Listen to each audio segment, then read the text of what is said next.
Walaupun nya beribadah di tempat nang sunyi, walaupun nya beribadah di tempat nang sunyi, tapi dalam hatinya ada keinginan agar ibadahnya diketahui orang, itu sudah ria. Makanya tadi kalau kita hanya berusaha menghindari ria dengan beribadah di tempat sunyi, itu kali cukup, mesti ditambah tauhid lagi. Karena ada orang yang beribadah di tempat sunyi tapi dia ingin diketahui orang.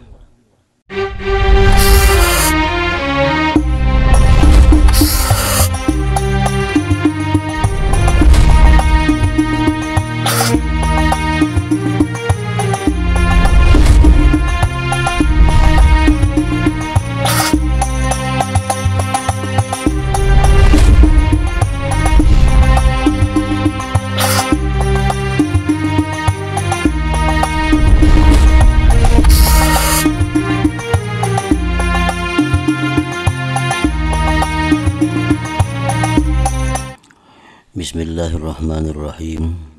Alhamdulillahi rabbil alamin. Wassalatu wassalamu ala asyrafil anbiya'i wal mursalin Sayyidina Muhammadin wa ala alihi wa sahbihi ajma'in. Qala al-musannif rahimahullah wa nafa'ana bi'ulumihi fid dharain amin. Wa amma ar-riya'u fayadullu ala khuluwi qalbil mura'i min azamatillah wa ijlalih li'annahu yatasanna'u wa yatazayyanu lil makhlukin wa la yaqna'u bi'ilmillahi rabbil alamin. Dan adapun riya, ini yang kedua daripada yang paling jahat di antara dosa-dosa hati adalah riya. Maka menunjukkan itu riya atas kosongnya hati orang yang riya dari kebesaran Allah dan mengagungkannya. Karena orang yang riya itu dia berbuat dan berhias untuk makhluk, dan tidak cukup dia dengan mengetahuinya Allah Tuhan semesta alam.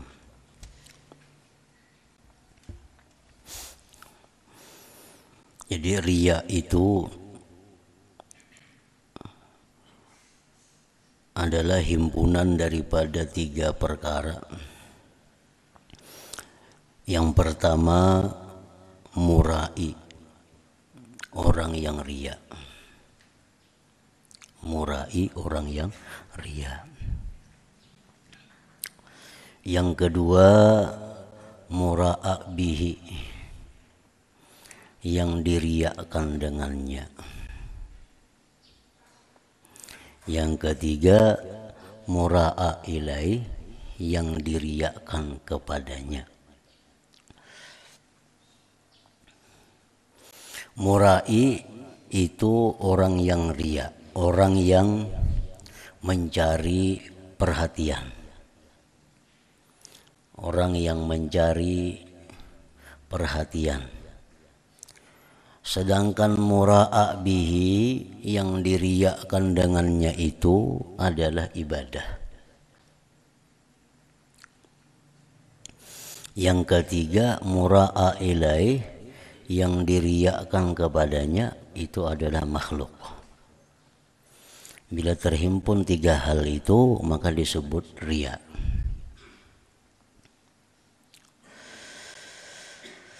Jadi artinya riya itu adalah seseorang yang mencari perhatian dengan ibadah kepada makhluk.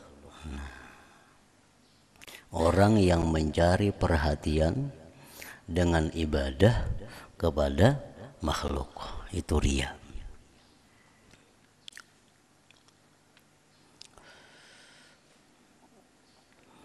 Apabila orang yang mencari perhatian itu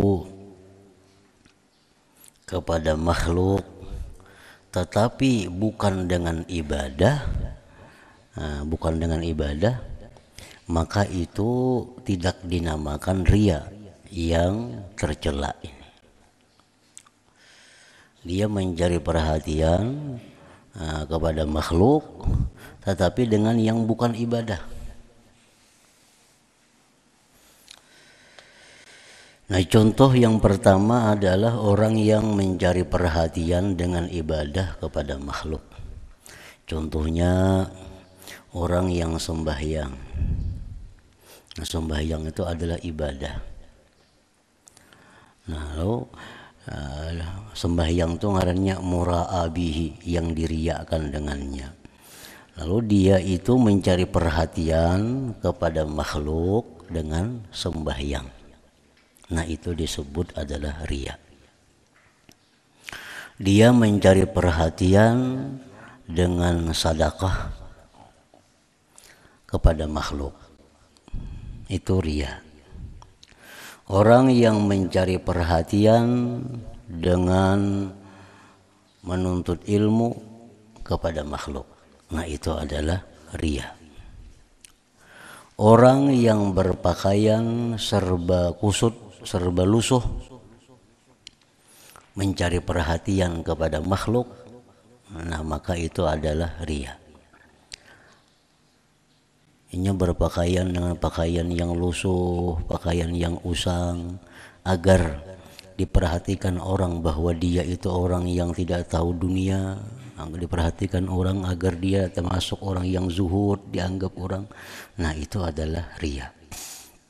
Pokoknya riya itu yang dicela ini adalah mencari perhatian kepada makhluk dengan mengandalkan ibadah. Itu riya. Kalau mencari perhatian kepada makhluk tetapi bukan dengan ibadah, maka itu tidaklah disebut riya yang tercela ini. Misalnya berpakaian yang bagus-bagus, berpakaian yang serba bagus supaya diperhatikan orang. Nah, itu bukanlah riya.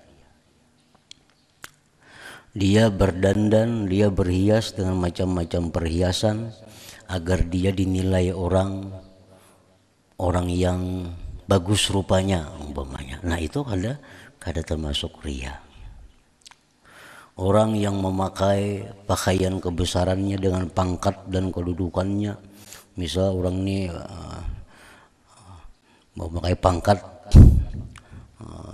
pangkat supaya inya diketahui orang pada inya ini adalah orang yang berpangkat.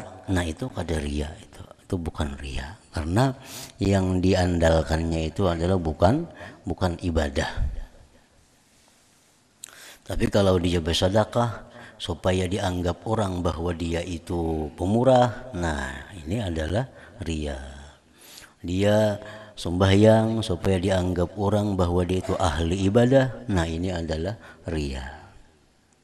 Dia menuntut ilmu supaya dianggap orang bahwa dia itu orang yang suka kepada ilmu, supaya dianggap orang bahwa dia itu orang yang baik. Nah, itu adalah riya, karena mengandalkan ibadah, mencari perhatian kepada makhluk.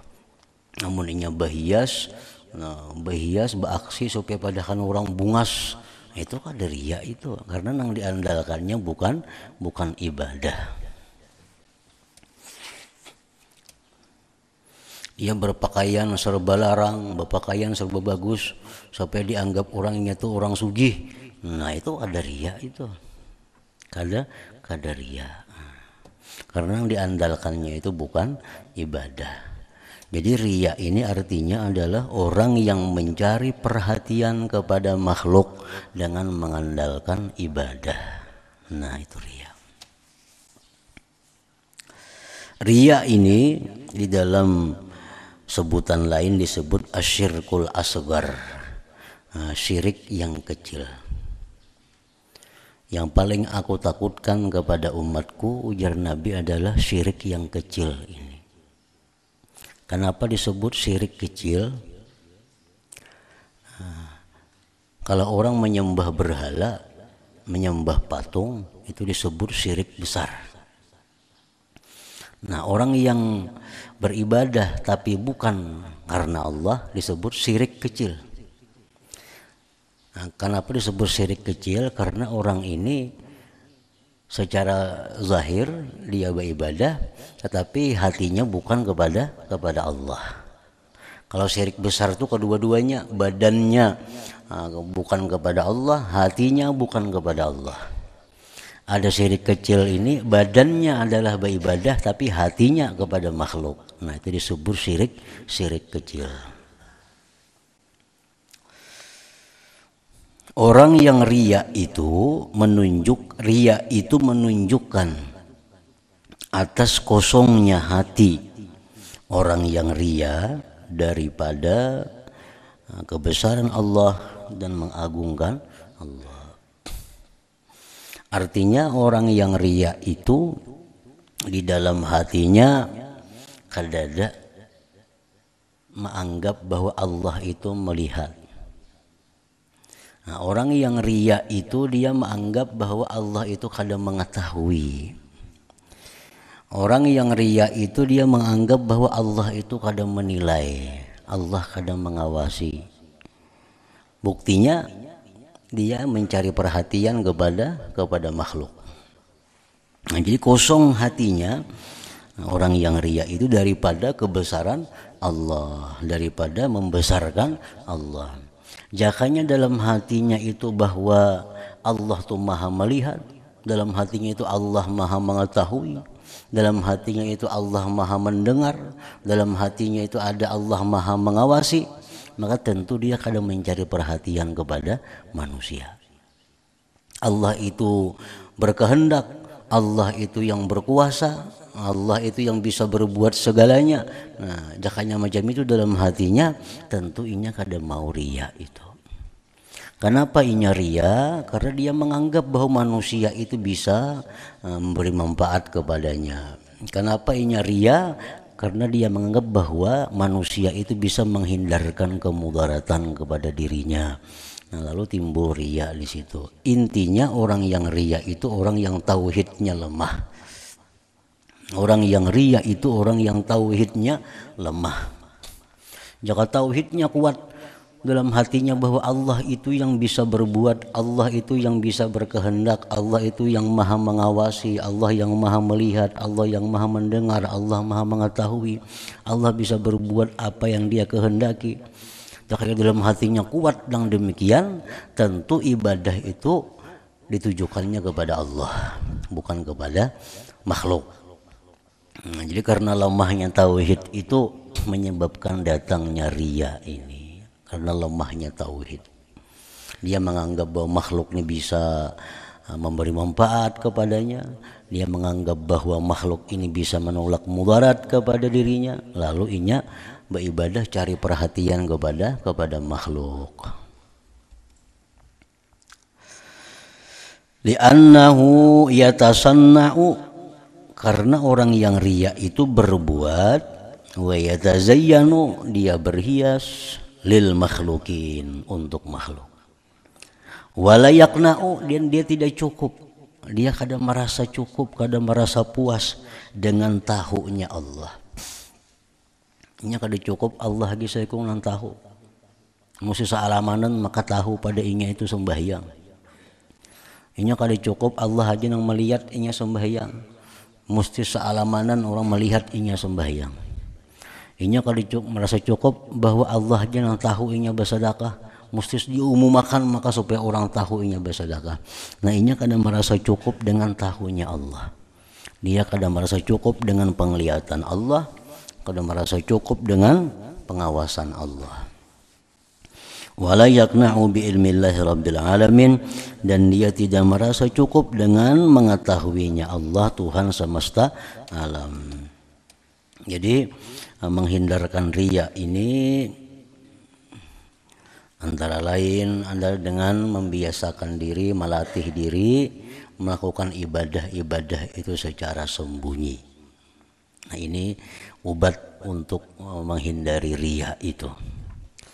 Tapi ini obat nang zahir, obat nang zahir.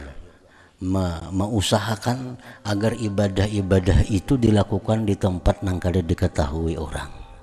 Itu usaha yang zahir. Ibarat bersedekah, cari supaya orang kada nang tahunya. Nah, melatih itu. Sembahyang, cari di tempat nang orang kada tahunya. Berzikir, cari di tempat orang nang kada tahunya. Itu bagian dari usaha zahir menghindari riya. Tetapi itu kada cukup kalau kada memperkuat tauhid. Maka memperkuat tauhid bahwa yang memberi bekas itu hanya Allah, yang bisa memberi manfaat itu hanya Allah, yang bisa mengayakkan dia hanya Allah, yang bisa menolak mudarat kepadanya itu hanya Allah. Nah, kalau itu kuat, dimanapun kita beribadah, baik di tempat sunyi atau di padang ramai, dimanapun kita bersedekah, kalau tauhid itu kuat, terhindar daripada riya ini. Jadi intinya riya itu adalah lemahnya tauhid seseorang.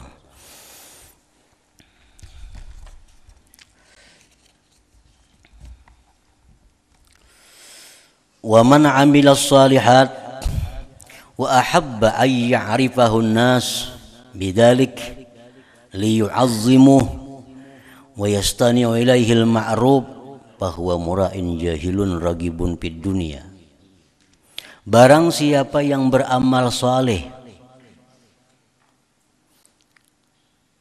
dan dia suka, ingin bahwa mengenal akan dia oleh manusia dengan demikian, agar mereka manusia membesarkan dia, agar manusia berbuat baik kepadanya, maka itulah orang yang riya, orang yang jahil, orang yang gemar pada dunia.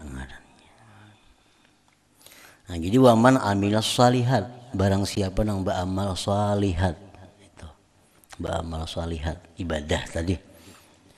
Nah, jadi riya itu hubungannya ke ibadah yang bukan karena Allah. Walaupun ia beribadah di tempat nang sunyi, walaupun ia beribadah di tempat nang sunyi, tapi dalam hatinya ada keinginan agar ibadahnya diketahui orang, itu sudah riya.